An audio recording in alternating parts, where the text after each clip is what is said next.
Dearest gentle listeners, you are listening to the Ladies Bridgerton, the talk of the ton. We are your effervescent hosts, your neighborhood friendly Kiwi, Tash from Middle Earth, New Zealand. And Patty, Regency romance enthusiast, whose current chapter of her story takes place in Ohio. Settle down onto your favorite settee as we delve into the lives of the elite and illustrious ladies, lords, and royalty of the ton. This Bridgerton podcast is two friends talking romance, symbolism, Easter eggs, and deep diving into the connections of our favorite characters. If you are not up to date with season 3, please go and watch that first and pop back once you are all caught up, as this podcast will contain spoilers. In the last few episodes, we finally got to dive into season 3, episode 1, All Things Colin. We got to see Penelope choosing her own path and deciding to take steps into finding a husband, whilst Colin becomes humbled by her and thus endeavors to rectify his missteps from seasons past and win back her favor. In today's episode, we will be looking at season 3, episode 1, side plot, of which there are many. So make yourself comfortable as we ladies try to contain our tangents on the journey into the wonderful world of Bridgerton season 3. And apologies for all our listeners today. We are having some technical issues.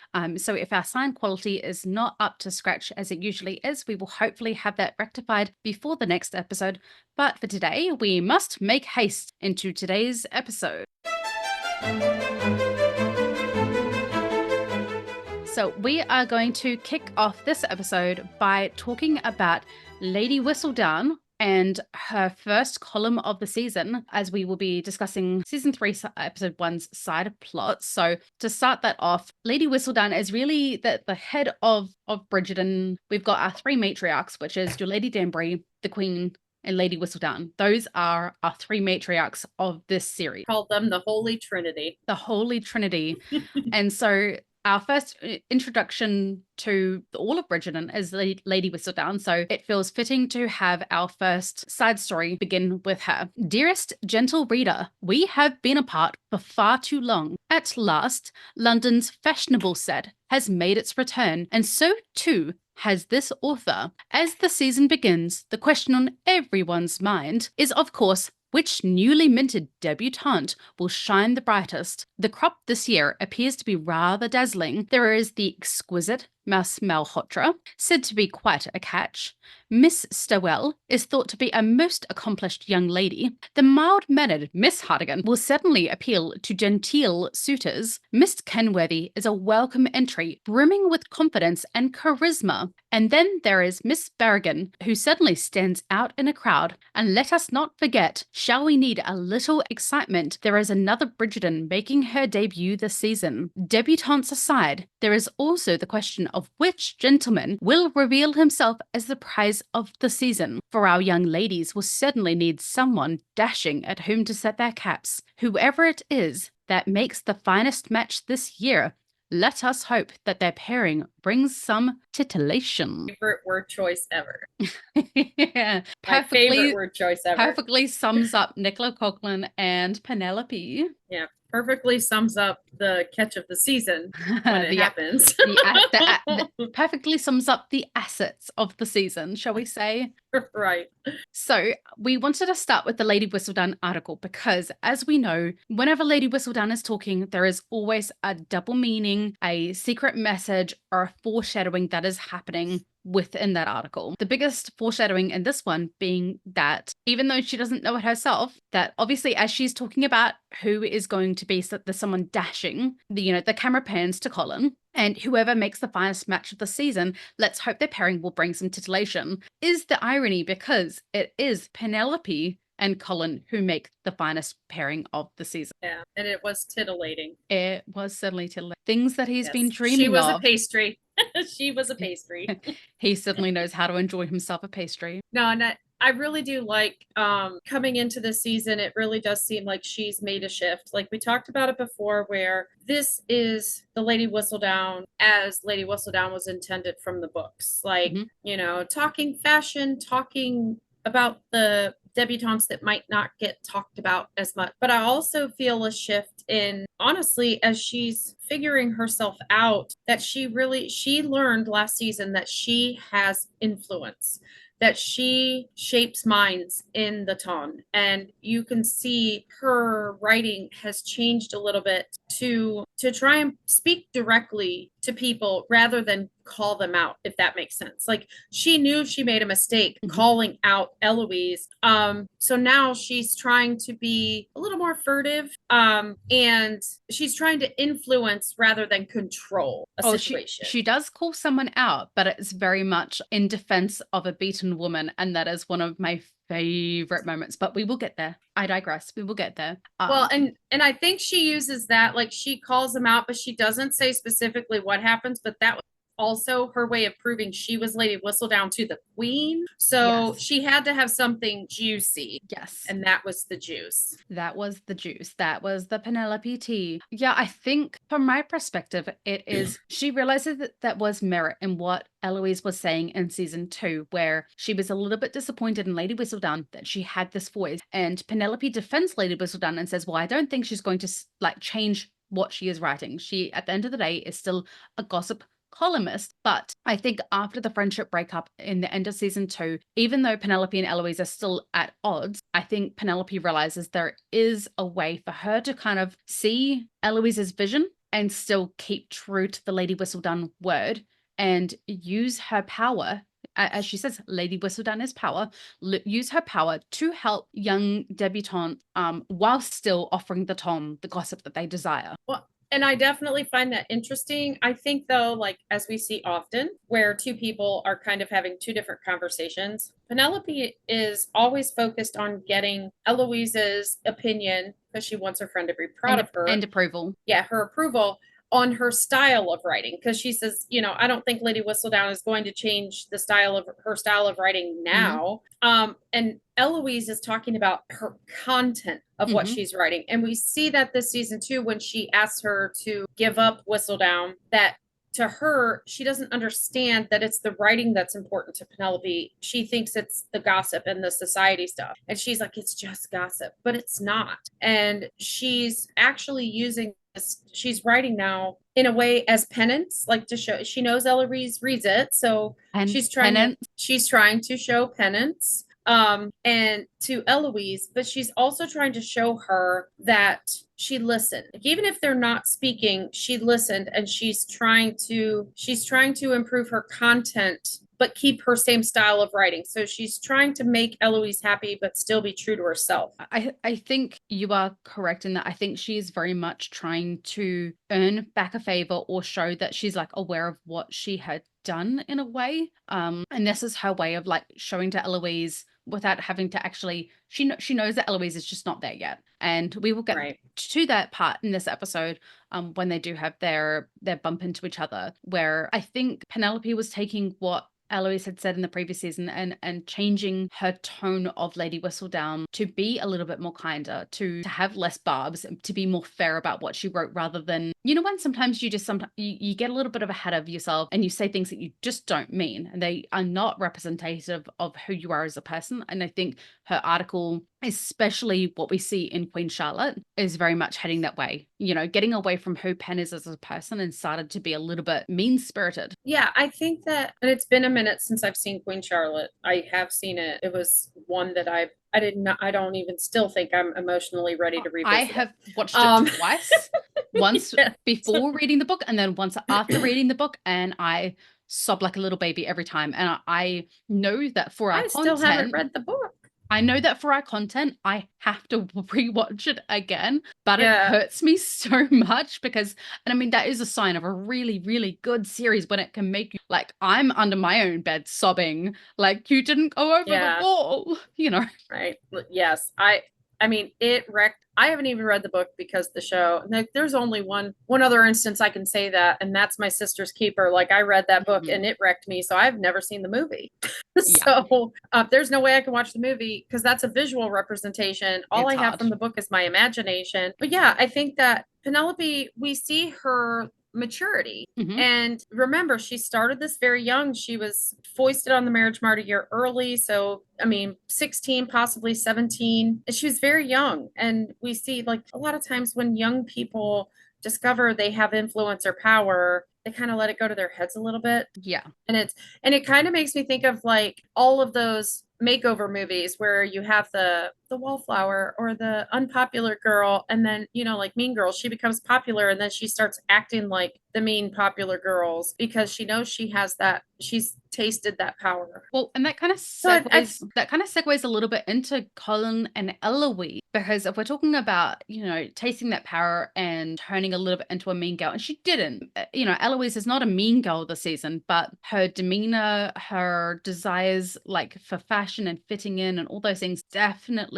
shift this season. And Colin comes back into society and he immediately notices it. And there's like this big divide between the siblings who were previously very, very close because they both recognize that shift in each other. And you know what they say, like when you dislike someone, like take a look at yourself. Is it a quality that you don't like in yourself? And I think that is very much the vibe between them this season. They do not like the quality that they are seeing in each other because it's something in themselves that they do not like. Well, yeah, and I think that Colin and Eloise are in the exact same place because, stealing from his speech at the end of episode 8, she is their light, and she helps illuminate the best parts of them while she still sees the messy parts of them, and non-judgmentally. I mean, she honestly, I've always said it, Penn is their safe space, both of them. They're both very interesting, like, because Eloise is kind of more masculine and Colin is kind of more in touch with his feminine. So,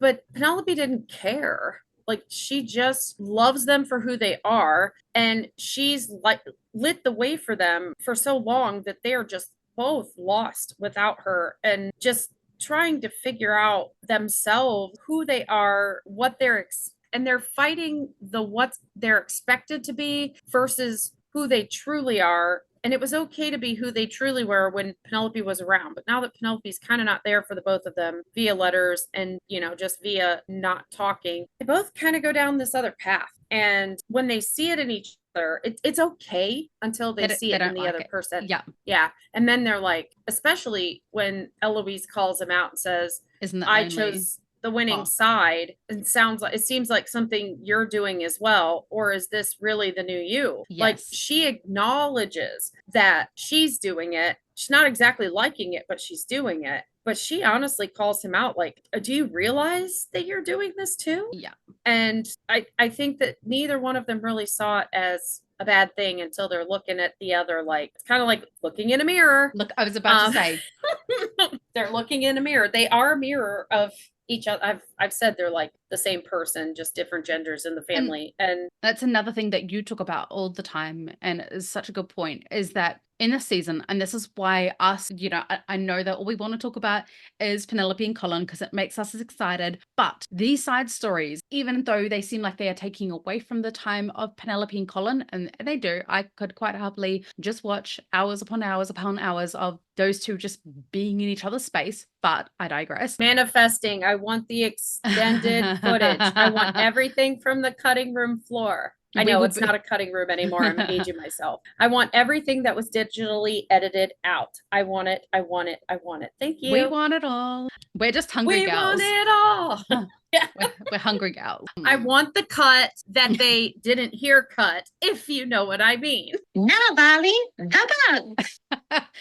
Thank you, Kay, for your voice note, getting our tangents up. We've got one of our lovely listeners, Kay, who has sent us a voice note of her reading out Varley the Bugs. And that is our, hey, time to get off your tangent, time to gallop back to the main point. Which was that I know that we resent sometimes the side stories because they take away from our main story. But all the side stories play into the main story. They mirror it, they circle around it, they help us formulate our ideas and our feelings towards the main story. It is, a conducive little bubble that all comes together. Like in, I know we're going to talk about them in a different episode, but like even the Mondriches are showing us the same situation, but reversing the gender roles. And so why are we more comfortable with one than the other? And I absolutely love that because it creates a conversation. Yeah, so we will spend like a decent amount of time digging into these side stories because they are just as interesting, like there's so much for us to pull apart in these. And heaven knows, we know how to pull something apart and spend 10 bajillion hours talking on any and every subject. As Kay likes to put it, our little squirrel minds on cocaine, jumping all over the place. If anyone is able to keep up with that, That well was our done. first review. Thanks, Kay. But yeah, so we've got Colin and Eloise, who we see as definitely being at odds this season, and we see them first at the Queen's introduction. Like that's the first interaction we see with them, not like in a family setting, but just the two of them together. You know, Eloise is there in her frilly ruffles and her pretty, like she is definitely making an effort this season to keep up with the fashion. I would say that she is the fashion this season. I absolutely adore the light Her blue, look was the amazing. Yes. like her outfits Audrey this season. Hepburn. Yes. So Audrey Hepburn was the influence for her outfits this season, which doesn't quite fit, but at the same time, I don't care because it is truly spectacular what they have done. But it does, because a lot of the looks that they give her are Audrey Hepburn from My Fair Lady. And in My Fair Lady, she was very much a person who was true to herself, who he brought in, and he's like, I can make people believe she is better than she is, you know, as in societal better, Yeah. not better. And he trained her, but in the end, like, you know, he did fall for her true self. And but the whole point of her is that she is faking it in society for, you know, for him to have people believe. And it just it didn't work out for her. It was just not, it was uncomfortable for her. It was weird, and she couldn't go back to her old life, but she still didn't quite fit in the new life. And I think that a lot of her looks really do, but it really does illuminate that she is very much uncomfortable. Even as she's succumbing to the expectations of society, she's still very uncomfortable in it. And she does give off My Fair Lady vibes so much. And I love it. I loved Audrey Hepburn in My Fair Lady. And I think a lot of the looks are very similar. And I mean, she has the look for it. And I was there.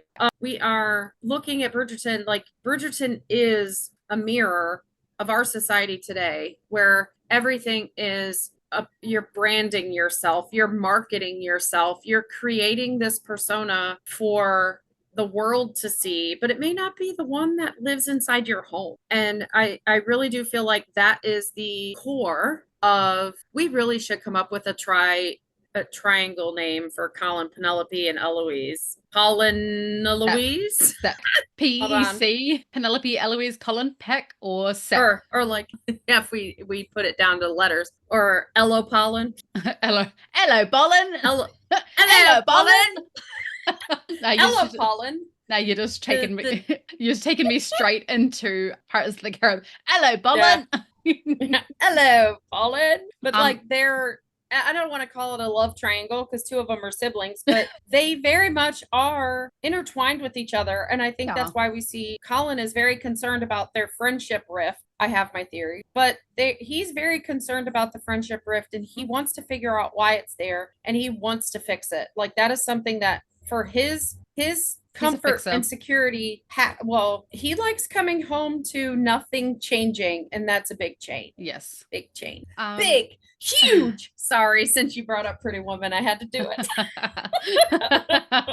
Okay, so we have Colin and Penelope. No, try that again. Colin and Eloise's first interaction at the Queen's introduction to all the new debutantes. And Colin titles him, and Eloise is like, not having a bar of it. She's like, you are way better at quotes than me. They're questioning each other. She's like, since when you just glide? He's like, since when do you wear so many ruffles? I was gonna say, whenever Penelope's in the room, that is when he glides in. Like, he's definitely trying to be a smooth operator. I was just reading a part in the book, and it's in the epilogue, the second epilogue, and it's one of my favorites because it is like just a true represent. I mean, of course it's my favorite because it's a spicy, but the what is it, the housemaid lady, someone brings their lunch into the room, and he says to her, "You can close the door behind you." Sure. And as he's saying that to her, he is pulling the drapes down, and Penelope knows exactly what Colin is about. And he just like wraps his arms around her, and she's like, "I thought you were hungry." And he's like, "I am, but like I'm hungry for you more." And I'm like, yes, yes, yes, yes, yes, this is what we need. Please, please, please make the epilogue into like, if we do not get that epilogue in next season, I'm coming for you, Shondaland. And tangent, I don't know if we want to come up with something where we're flat out saying, I understand I'm going on a tangent, but tangent time. Woohoo! I also was rereading the book because we are both book and show here, folks. And I know that at some point we're going to probably do an episode just about the book. Yeah. So I recently bought all of them on Kindle and was rereading because I've borrowed them from the library so much, like have been free to borrow them up until Bridgerton aired. And now everything is placing a hold again because I would borrow and it would go back and I'd borrow digitally. And I'm like, I ain't doing this. I'm buying it again. And I'm buying it for myself. I'm going to side tangent from your side tangent and say that I would actually like to do a little part before we do the Let's Make Haste in today's episode, that if we have any new Bridgerton news, that we put it into that little segment, because for anyone who has ordered any of the new Bridgerton books, the new collector's edition Bridgerton books, Julia Quinn made up a post yesterday, I believe it was, stating that those who have pre-ordered through us, maybe Barnes and Noble, I think it might have been, that the books that had arrived there were actually damaged and all had to be sent back. And so all the people who had pre-ordered those are now on a backlog. Well, and that's that's my goal, to get those as physical, but I want those desperately. I got the digital ones first just so I could start reading now. And well, those ones I will buy as well, because I will not want to damage them. Right. And I'm definitely making, in my Kindle, it lets you highlight parts, and I'm definitely highlighting. And I would not want to do that with those super duper cool. Those will be, those are to go on the bookshelf, not to be touched. Yeah, I will probably cry when I break the spine. I will not break this. So I had the most heartbreaking moment ever, and as like anyone who's a book fan probably is, there's two types of book people out there. There is the kind that breaks the spine, and then there is those of us who try to gently have our books partially open so that I mean, this is my Harry Potter book, and it is 30 years old, but like I will read my book like partially open and have to physically swap it from side to side so that I do not I'm a spine breaker. Of course you are. I'm a spine breaker. I get into it, and I tend to read, I'm not like the people on TV that read in bed with propped up. I'm on my belly. This book is down. It's flat. I'm eating me a snack. Like, I'm getting into it, like relaxing. So I'm definitely a spine breaker. But yes, there are two types. I am very much. I am the teacher that is like, do not manhandle my bugs. They'll eat the bugs. We need to go back to our main point. But I mean, I think both are valid. We both are valid. No, you're not. You're a monster. I'm just glad everybody's reading. You're a monster, but validate yourself, okay? I'm like Eloise. Books do not want to be collected, okay? They want to be open. They want their spine broken. They want you to read every single word and devour it.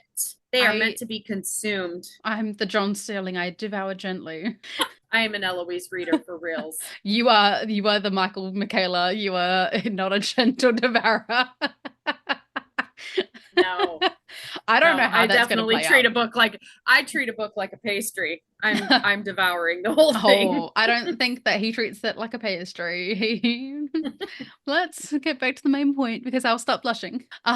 Colin and Eloise are calling each other out for ruffles and winking. Winking ways. The most awkward wink I've ever seen in my entire life. And if you are on the socials at all, and if you've seen TikToks at all, you know that is a very fake wink, because it was intentional. Their TikTok, there's like, I don't know, it's like fashion stuff. He's obviously wearing certain designers or whatever, but there is one where he winks for real, and I was like, oh, definite difference. Well, he even there's an episode, not an episode, a interview where he is talking about where he was talking about the ick, where people were talking about how Yeah. he gives the ick, and he goes, I was filming for the scene, and he goes to the director, is it too much? And he's like, no, it's perfect. And he's like, oh, I don't like it though. It makes me uncomfortable. And he's like, that's why it's perfect. It's meant to be over the top. It's meant to make us feel a certain type of way because it's so Right. far out of his realm. So like him and Eloise, they know each other so well that like seeing each other, and like it's such a sibling thing, like where you see your sibling acting a Yes. certain way to be cool, and you're like, that's gross. That ain't it. Like they are very much calling each other out in such a sibling, like true sibling way. And they're as much as they're probably the ones that are in each other's proximity the most because they're both friends with Penn, they also are I feel like the most antagonistic of each other. Like even in season 2 where she comes up, she's like, oh, Penn, blah, blah. And Penn's like, yeah, I found you. She's like, yeah, you always do. Then she looks up at Colin and she's like, oh, home 2 hours and you're already in my way. Right? Like that's their relationship, which I think stems from, and I wish we would have had flashbacks to show this, but like them competing for Penelope's time and attention. And I mean, this is jumping 6 episodes ahead. But what Benedict says at the wedding to Eloise, where he says, well, who's your favorite sibling? And like, I know the whole point was to be like, you love all your siblings equally, but there is always cousins or siblings or uncles or aunties or whatever who, and I think he was very much insinuating that behind the scenes of what we don't see is that Eloise and Colin are the closest with each other. Like, I know that we see those. No. I thought he thought she was gonna say him because of the swing conversations. Like, I thought for sure he knew he was her favorite, and she's like, Gregory, clearly, and he's like, okay then.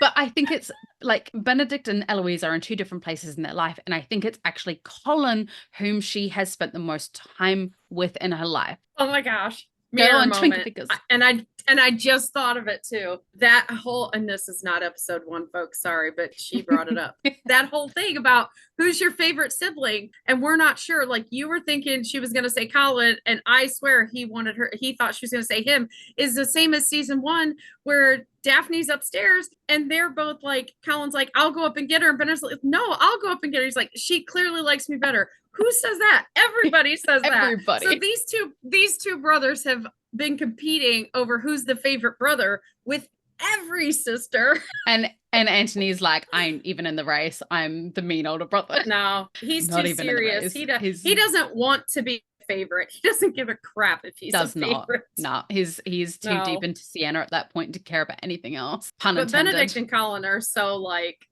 I'm the favorite. I'm the favorite. Well, that's because from the books to the series is they have had a role reversal, and they've talked about this, about how they kind of swapped their roles from the books to the series, because in the books, Benedict is far more serious and Colin is always the jokester. And we do see those slight little lighter moments. Charming, yeah, we see those lighter moments from him, but more predominantly, he is sensitive. More than anything, we see him being sensitive, and Benedict is that more playful, just, the one that disarms you with his charm and his just light, flirty attitude.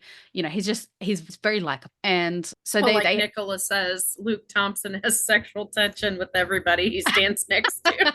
Well, I feel like that about Nicola, because like I have seen, like, I think you could literally make a fan edit of Nicola next to a paper bag, and I'd be like, damn, I see the connection. I see, I ship them. I'm standing this relationship with this paper bag. Because I've actually seen edits of Nicola and Luke Thompson together as well, and I'm like, oh, my heart's fluttering. No.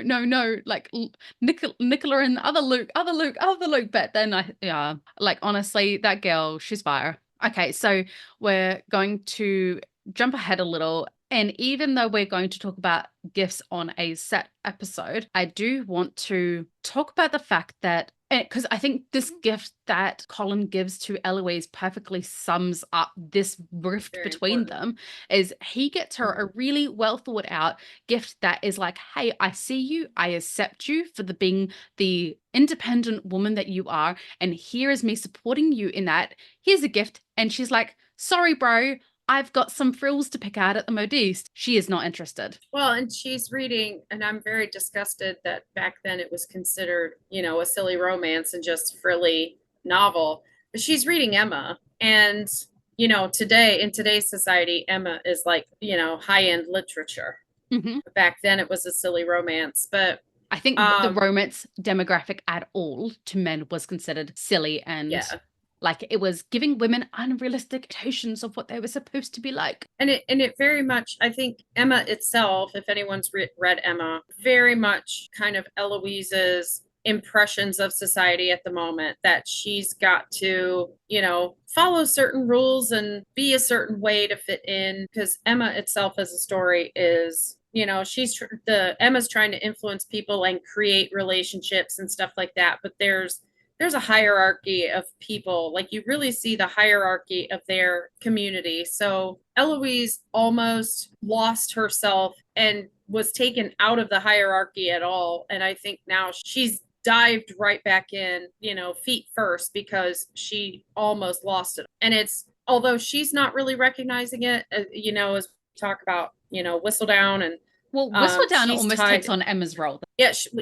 And as being the matchmaker. But she's tied up her heartbreak in Theo, losing Theo, instead of in her own actions. She's tied it up in Whistledown, and that's really why her rift with Penn lasts so long, because, not so much that she blames Penn, she blames Whistledown, and that's an interesting thing too, that her and Colin both try and separate Penelope and Whistledown like the entire time. But she ties up her heartbreak in that. And until she can heal from that heartbreak and understand her role in that whole situation, she was always going to be on the outs. Like, that would never have been something Colin could have fixed, because he couldn't know about Theo. The only person who knew about Theo was Penelope. And Penelope, at the end of the day, would...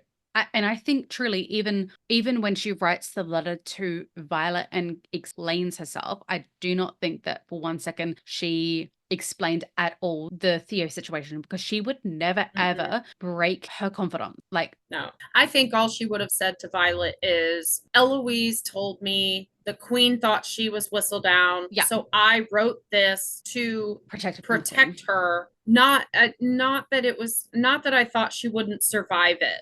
Like, I knew she would survive it, because it's not about, and it had to be something radical to the queen. So political radicals to the queen would definitely, like, why would you tell the queen, if you were Whistledown, why would you tell the queen, I consort with political radicals? So she had to I think she would explain it like, I had to make it believable. I had to make it, I didn't want to give away too much, but I wanted to give away enough that the queen knew it wasn't her. So I wanted to protect her and your family. I don't think Theo would have ever come up. And I don't think Colin Theo was mentioned in his presence, but he never thought much of it because Theo was not part of the ton. Yeah. And a lot of times you just, like what Tilly says, we believe the only people of consequence are within a few square miles.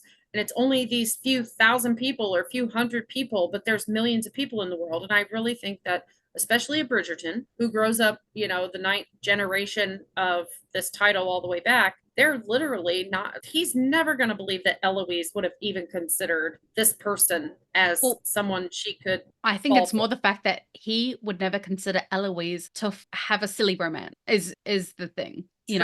I think he sees, as today's standards, my sister is asexual. She is not interested in men. She's not interested in marriage, but it's that she's not interested in the simple men and their simple desires and their simple what makes and she's been very vocal about ending up a spinster. Like, that's not and that's punishment to her. And if we've explained the gift, so this is in How Bright the Moon, but it's still like, when they have that conversation in the carriage and he's telling her that Penelope wants to take a husband, and she's like, Penelope, that's so unlike her. No, it isn't. She flat out told you in season 1 that she wanted to find a husband. But whatever, Eloise.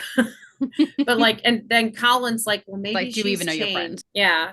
And Colin's like, well, maybe he's changed. And so even that, she just can't understand it. She's been very vocal about, I'm going to be a spinster. I want nothing to do with this. Yeah. To the point that she almost dragged her friend down with her and made Colin believe that Penelope was either not wanting that or like he had all the time in the world because Penelope was not there yet, was not ready. And, then he comes back to this whole debacle. Speaking of spinsters and who is no longer a spinster, let's jump over the street to the Featherington household where we get to see some of our favorite interaction of the season, and that being the Dankworth Finch quadro. As we'll call them. The quadrille. They are the quadrille. They are the quadrille. I absolutely love you know what? I'm going to be mean to them and demote them a little bit, and I'm going to call them the Featherington Bros because we've got the Bridgerton Bros and then we've got the Featherington Bros. So that's from and then Colin would be both eventually. He's both because he's Lord Featherington Bro. Featherington hyphen Bridgerton Bro. Yeah. So Colin would be the husband that would hyphenate and take his wife's name. Just saying.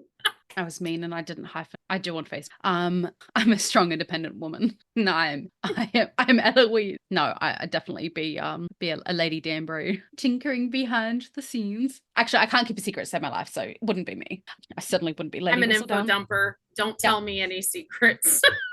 If it's serious, then yeah, but like otherwise, I struggle. Down Struggle Town. But we have the Featherington sisters with Finch I would still consider to be a fairly new husband. And we have the interactions between them, and they are competing over who had the best wedding. I would wed you 100 times, my wife, if it would make you happy. I think not, Mr. Dankworth, and spend our money. I think not.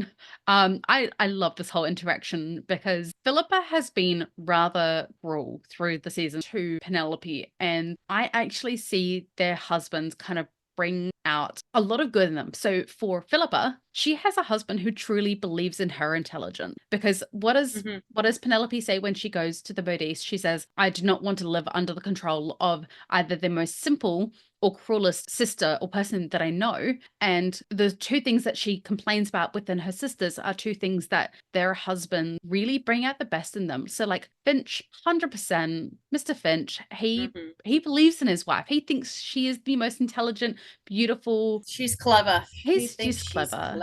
And she is in her own right. She's not a Lady Whistledown, but she has her moments of insight. Well, and I'll say this too, like the more Philippa is not hearing the negative from Prudence as that goes on, and the more she is hearing the positive, like even like where she even says, I'm starting to think I'm clever. And her husband's like, you are, my dear. Of course you are. Of course you are. So the more, and it's just like Penelope, because we are definitely, if we're going to go like Debling metaphor, as plants, like what you're fed is how well you grow.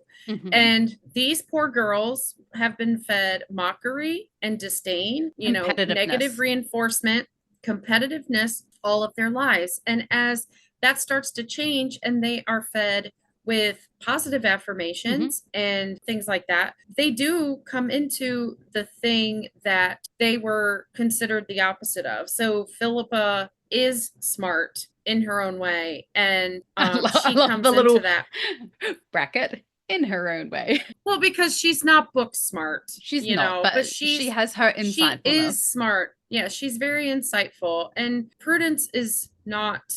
She takes her a little longer, but she gets away from the cruelty, and she does become more agreeable, like Dankworth thinks. Well, I mean, it was Philippa who noticed that Prudence was pregnant. It isn't an oopsie of the pancreas. Mama told me that since sore boobs are a sign of pregnancy. Yeah, but she didn't notice. She thought that Prudence was mocking. Yes, but I mean, she still. So, but she got her to look at it differently. Acknowledge. And go, oh, hey, this might actually be me. So I do love that the husbands are really just, even when their wives are being nasty and all the rest of it, they never support those sides of their wives. So like, I love that Mr. Dankworth, he knows that Philippa has like Prudence has a really rose with thorns kind of personality.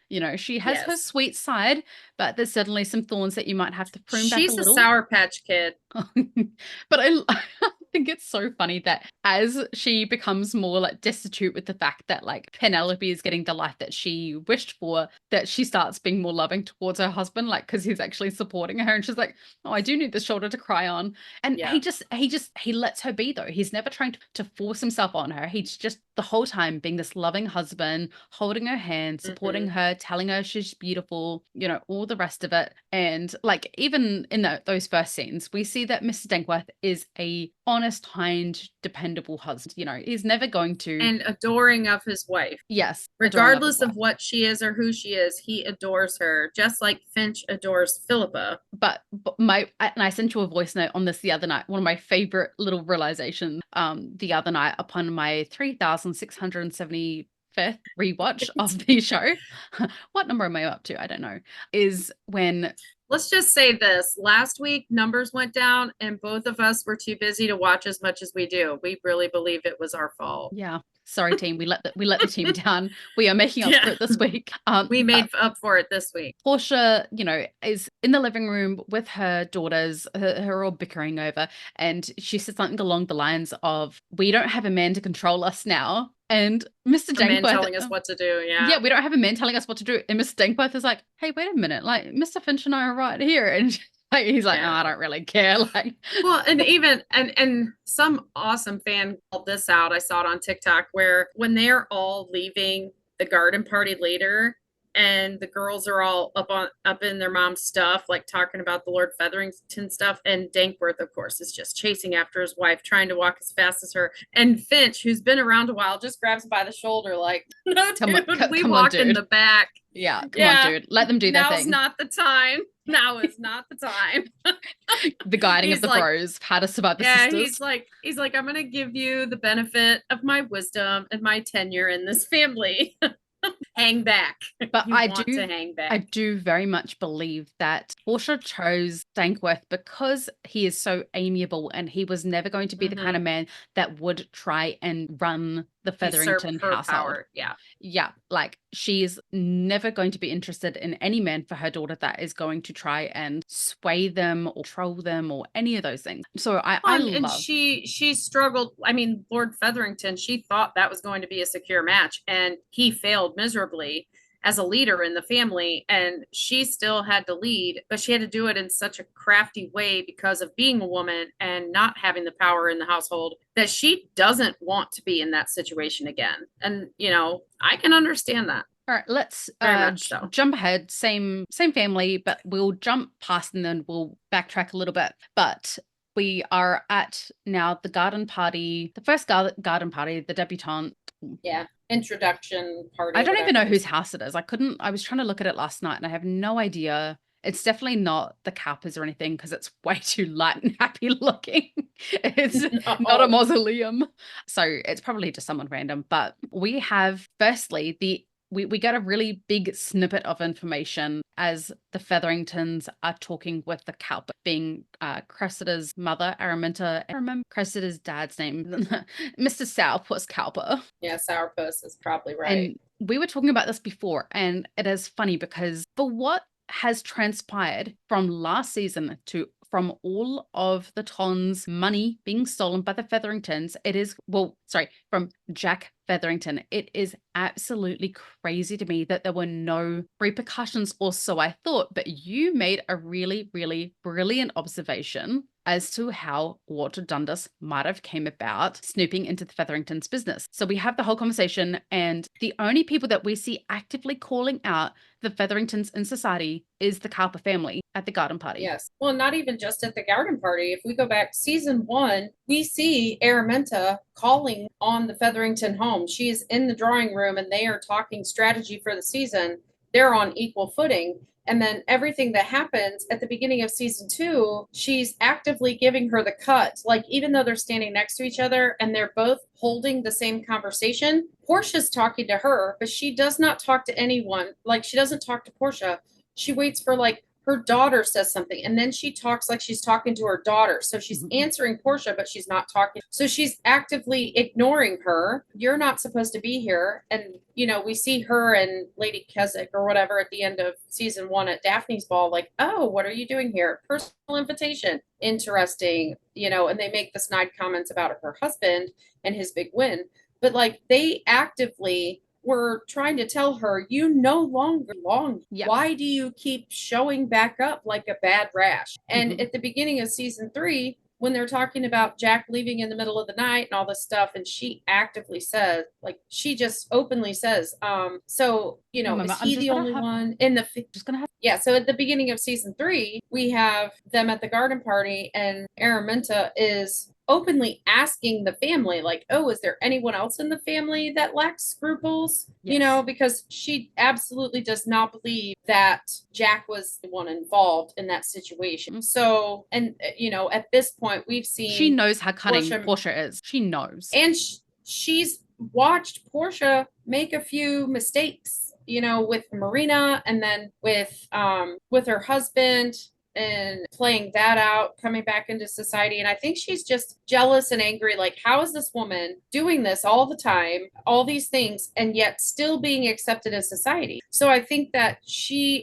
when Mr. Dundas comes to visit, he says, it has been brought to my attention that your cousin left the country with all of your fortune. And I think that Araminta reported the feathering. Well, one other thing, and we've talked about this for Cressida, but I haven't really brought it up for Araminta, is I think she very much knows that Portia had fabricated the whole situation between cousin Jack and Prudence, and that Prudence, cost her yes. daughter. And that is why because she is now on another season, and her husband is breathing down her throat because her daughter is on another season being unmarried.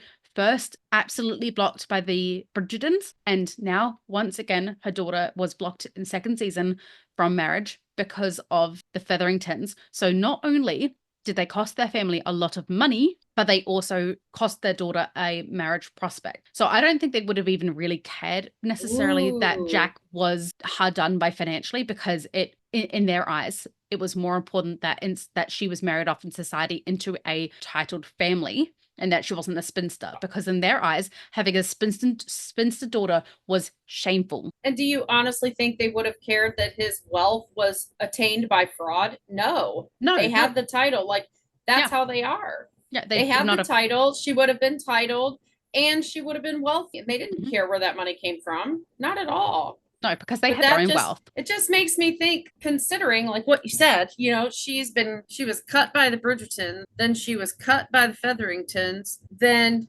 in season 3, she was doubly cut by the Bridgertons, Colin, like, and the Featheringtons through Penelope for Cressida. That I'm thinking that's why there's a little glove pulling, and we see who really has the ink stains on their hands. Yeah. So I'm actually surprised that Araminta did not go after the Featheringtons in that article as well. I actually think it would have made a lot more sense for her to go after both of them. And, she cited saying, oh, well, Lady Whistledown talks about the Bridgertons. It would have seemed suspicious not to talk about them. But actually, Lady Whistledown was way harder on the Featheringtons than anyone else. So it would have made the most sense to go after the Featheringtons as well. Yes, but I think she did in a way that was, and she actively went after the Featheringtons with Dundas. I think she really believes that Mr. Dundas is going to find out this document is forged, because that's the important thing. Like, she brings up that document in front of Araminta, and then Mr. Dundas is the one that says, if I find this document is forged. Where would he get information that it might be? Except Araminta going, I know this woman. I know how she works. This could be a forged document. And how is she back in society with all new outfits if they are financially hard done by? Yeah, if Jack took all the money. But I think too, like, just if you look at what is said about the Bridgertons in that fake Whistledown, any one of those could have been a cut on Penelope, and i.e. the Featheringtons, because it's all like, she prides herself on love matches, but all of these marriages are in haste. Now, granted, his isn't, but nobody in the town, everybody's questioning. The only people that know that Penelope got Colin because she is who she is those that know her. And everyone else, like in her sisters included, because when they say, speaking of hiding, because they believe she probably caught, like they said about Devling, she probably caught him in a closet, right? So they believe, because I think because she's Portia's daughter and because she's Penelope as the Ton sees her, that she tricked him in some way or she compromised him, compromised the situation in some way. So I do think that it's an illusion, but it mostly was about direct attacks to the Bridgertons, which she obviously loved knocking them down a peg. So okay, well, but she's got revenge on both of them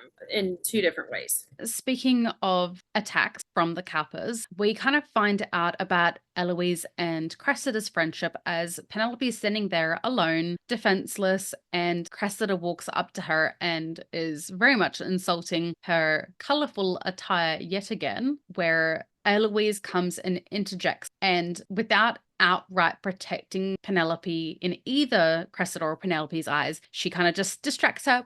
Look over here, and takes her off. So it was very much I'm not going to outright protect you. I'm not going to outright defend you in front of you because I'm still mad at you, but I still care about you enough that I don't want to see mean things said to you. Well, and I think too that she initially befriended Cressida because this is a person that she knew would let her vent and talk smack about Penelope. And she just knew it would hurt her. As we saw Penelope's face with Colin and Cressida in the last season, she knew it would hurt her. Yeah. Well, and just and I think with Eloise though, like she was definitely mad jealous at the end of season 2 when he's dancing with Cressida, like not knowing what he's doing.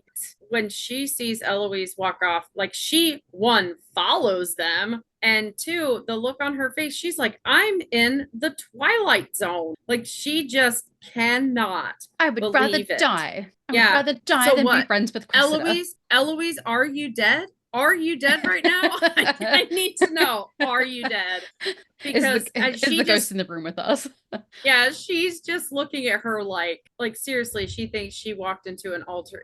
This is an alternate. You know how in episode 5 where it starts out and it's filmed in a way that's like in a dream state, like Penelope cannot believe that. Yeah, and it's and personally, I think it's a dissociative state, as it is. As an ADHD person who dissociates, she's very much like, this is not happening. What in the world? And she's completely dissociated. I'm almost surprised that they did not film this scene of Penelope following after them, like not in that like dissociated, like what is happening? My mind is blown, my head is spinning, I cannot, like I'm out of control, like I'm anxious at like my best friend and the person I hate the most. Yeah, she's so discombobulated by this though. Like if you notice, when Colin finds her, she's in the center of the garden. She's not off to the side where everyone else, she is in the center. She is hiding in the center. She's just, this just throws her for a loop. And I think sorry, go ahead. I think part of the reason that Penelope goes in on him so hard is because she's thrown for such a loop over the Cressida and Eloise situation that she's like, you know what? Like, I ain't putting up with nothing no more. Like, she is angry. She's screw those Bridgertons. Like she's like letting out all of her anger and frustration and hurt from Eloise straight onto, and he deserved it. But like, I think it was definitely a part of that situation. Yeah. Oh, definitely. Like she just can't hold it in anymore. Like there comes a point in time where you're so hurt. And the next person that even slights you in the least, and he didn't, like ultimately, I think if Penelope wouldn't have been there that day, if Cressida wouldn't have been there that day, and he would have walked up to her, we might have had a different conversation altogether, because he was, I genuinely missed you. It felt like it's been years, and she can't even open up to his olive branch of, trying to make things like they were, knowing something's weird, but he doesn't know what is weird. But, she just vomits all of this frustration and anger and everything kind of. And I almost feel like how Eloise is blaming her for the situation with Theo. Like she ultimately kind of throws all the blame because she ties up her rift with Eloise on Colin, because that was the very last, that was the straw that broke the camel's back on that night of the Featherington Ball. She did have her fight with Eloise, but the final straw was him And that was the biggest blow. Like, yes, best friend breakups are terrible, but this is like the death of a dream. And she just puts all of that, every hurt, every pain, every sorrow from that night. She wants to forgive Eloise. Most of us believe. I mean, she's at the point where she believes she'll never get Colin, but Eloise is her like bestie, best friends forever. Like, so she wants to forgive her first. So all of her anger towards Eloise for being a not so great friend or a pretty blind friend all gets dumped onto Colin, because it's okay to be mad at him, because nothing's going to come of that. She's decided nothing's going to come of that. So he's a little safer to dump all that pain on than Eloise, because she wants Eloise to forgive her. She wants to forgive Eloise. She wants to go back to their best friendship, but she really does not see anything with Colin anymore. So, but I also think that very much like Colin, Penelope is an introverter, and this is brand new information, and this is not light information. Seeing Eloise and Cressida together is like, what is happening? And she needs time to process, but she doesn't have any time to process, because now she's got Colin interjecting with his own thing, and she's already got a lot of feelings that she is already processing about him. And so she's like, well, I can't deal with this right now, so I'm going to put all my feelings in this. But we see Eloise and Cressida walking off together. And what I find interesting is that Araminta puts down her daughter constantly for not being very intelligent, not being very insight. But you can see that Cressida is aware. She sees, even though Eloise didn't tell her off in that moment for defending Penelope, we can see through this episode, through every other episode, every time Eloise and Penelope, the way they just gravitate towards each other, they always have to know where each other are in a room. Are they okay? They are constantly looking out for each other. And I think Cressida in this moment is aware that Eloise is still holding on to the desire to be friends. And I think part of the reason Cressida is being mean to Penelope is that jealousy, because she wants Eloise's friendship for herself. And so she thinks, well, if I can just keep Eloise holding on to that anger, whatever it is that Penelope has done to lose your favor, I am happy because I now have your favor, and that's all I care about. Well, and as we know, like with Debling and then with Colin in season 1, we know that she comes in and she tries to cut down the competition. And she knows that their friendship was so close, and she sees them see each other. She sees them like they both kind of lean in toward each other, like they're going to walk toward each other, kind of not sure. They're tentative, they're nervous. They don't know what to make of this meeting. And she interjects. She stops it. She blocks it. And she instantly goes in for a cut, because that's what she does with her competition. Because Penelope is now her competition in friendship with Eloise. So it's her exact same move. Like, she has the same game plan for every competitive situation. And it's come in and cut somebody down to show them who is boss, basically. And that's exactly what she was doing there, was coming in. And funny that it's also a dig on her, a dig on her dress, and then in season 1, she spills stuff on her dress. So like her thing with Penelope is her clothes. Like, she spills stuff on her dress in season 1, talks smack about her dress at the garden party, and then rips her dress at Danbury Ball. So like, really, I don't know. Penelope can't walk around naked, but when she sees Cressida, she needs to be like, leave my clothes alone. Okay, and finally, we have the Featheringtons. We have the interaction between Eloise and Cressida. We then follow up with interaction between Penelope and Colin, where Penelope unloads on Colin. And then for some reason, we have the Featheringtons leaving the party kind of earlier than everyone else. And I'm not really sure why, but this is the part where Portia tells the bakers to bake. She doesn't think they can bake. Has she taught them how to bake? Has she given them any recipes? Well, and honestly, for this date, 1815, for a woman to openly call 2 men women is rough. And they take it with such, like, they don't, like, they're like, it's just Portia. It's just how it is. Those boys are just delights. They just take things how it is, move on. Well, and I think too that because Portia has obviously been exposed mainly and mostly to toxic masculinity. And the only time her husband ever broke down was when he completely failed her and gambled away their whole fortune. So she really looks down on an emotional man, or a man who's in touch with their feelings, a sensitive man, in a negative way. that she's very dismissive and demeaning to the Featherington husbands. Like, I'm not even calling them Finch and Dankworth. Like, to her, they are the, they married into the family and they're not men themselves. So, but yeah, we find out about the Little Lord Featherington race. And we see how the sisters interact. And like, what I find interesting is in that moment, Prudence, who is normally the cruelest of the sisters, and Philippa is the most simple. Philippa is the one who says she will not allow Penelope books. I did think that, and then we get, and then Prudence says, I will allow you books, but they will have to fit in the cloakroom. Yeah. But we also see just how deep into only Featherington exposure that Penelope is there, because she immediately snaps back and is just as cruel. Like, that cloakroom's going to be empty anyway, because who would want to see either?